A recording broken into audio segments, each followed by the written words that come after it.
The Christmas truce occurred on and around Christmas Day 1914, when the sounds of rifles firing and shells exploding faded in a number of places along the Western Front during World War I in favor of holiday celebrations.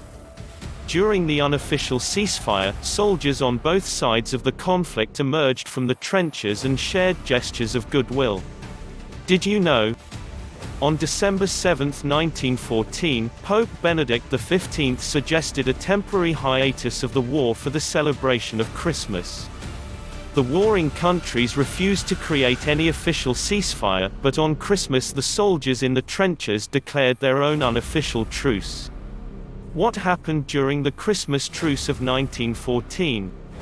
Starting on Christmas Eve, many German and British troops fighting in World War I sang Christmas carols to each other across the lines, and at certain points the Allied soldiers even heard brass bands joining the Germans in their joyous singing. At the first light of dawn on Christmas Day, some German soldiers emerged from their trenches and approached the Allied lines across no man's land, calling out "Merry Christmas" in their enemies' native tongues. At first, the Allied soldiers feared it was a trick, but seeing the Germans unarmed they climbed out of their trenches and shook hands with the enemy soldiers. The men exchanged presents of cigarettes and plum puddings and sang carols and songs. Some Germans lit Christmas trees around their trenches, and there was even a documented case of soldiers from opposing sides playing a good-natured game of soccer.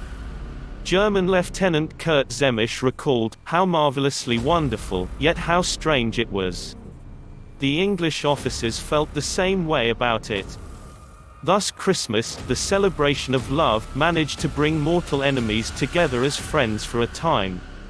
Some soldiers used this short-lived ceasefire for a more somber task, the retrieval of the bodies of fellow combatants who had fallen within the no man's land between the lines.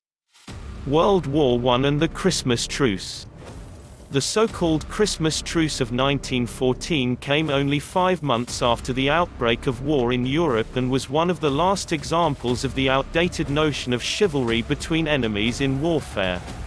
It was never repeated. Future attempts at holiday ceasefires were quashed by officers' threats of disciplinary action, but it served as heartening proof, however brief, that beneath the brutal clash of weapons, the soldiers' essential humanity endured. During World War I, the soldiers on the Western Front did not expect to celebrate on the battlefield, but even a world war could not destroy the Christmas spirit. Thanks for watching this video.